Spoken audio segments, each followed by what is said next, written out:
जर तुम्हाला जेवताना भाजी कमी पडली ना, असंच काहीतरी बनवून खायचं, एवढं भारी लागते ना। त्या ठिकाणी 2 कांदे घेतलेत मी आणि पातळ काप करून घ्यायचे त्याचे। तुम्हाला जेवढं बारीक कापताय ना तेवढं कांद्याला बारीक करून घ्यायचे।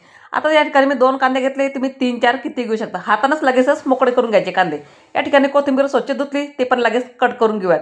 आता लगेच एका बाउलमध्ये कट केलेला कांदा आणि कोथिंबीर घालून घ्यायची। 1 चमचा इथं लाल तिखट घालायचं, 1 चमचा धना पावडर घालून घ्यायची आणि 1 चमचा इथं कस्तुरी मेथी घालायची। खूप छान चव लागते बरं का त्याने।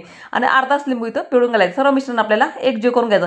तुम्ही जर लगेच मीठ घातलं ना, त्याला पण लगेच पाणी सुटतं कांद्याला, म्हणून कधी पण काय करायचं, कांद्याला सगळ्यात शेवटीच मीठ घालायचं।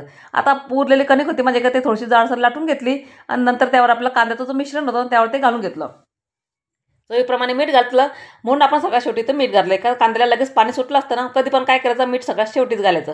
पूर्णसारखं त्याला कांद्याचं मिश्रण त्यात भरून घ्यायचं आहे आणि मस्त आपला जाळ पराठा इथं लाटून घ्यायचे। खूप जास्त जोर लावून पण लाटू नका बरं, कांद्यातून कांदा सगळा तो बाहेर येईल। मस्त हलक्या हातानं पराठा लाटून घ्यायचा आहे। तवा लगेचच गरम करायला ठेवायचा, त्यावर मीडियम गॅसवरती हा पराठा चांगला खरपूस भाजून घ्यायचा, अगदी ब्राऊन रंग येईपर्यंत तेल लावून भाजून घ्यायचं। नंतर तुम्ही तूप लावून पण खाऊ शकता इथं, किंवा बटर लावून पण तुम्हाला आवडत असेल तर बटर लावून पण इथं तुम्ही भाजू शकता किंवा खाऊ शकता। मस्त आपले कांद्याचे पराठे तर तयार झाले। जेव्हा भाजी करायचा कंटाळा आला किंवा भाजी जर कमी पडली ना, असंच काहीतरी बनवून खायचं, एवढं जबरदस्त लागते ना।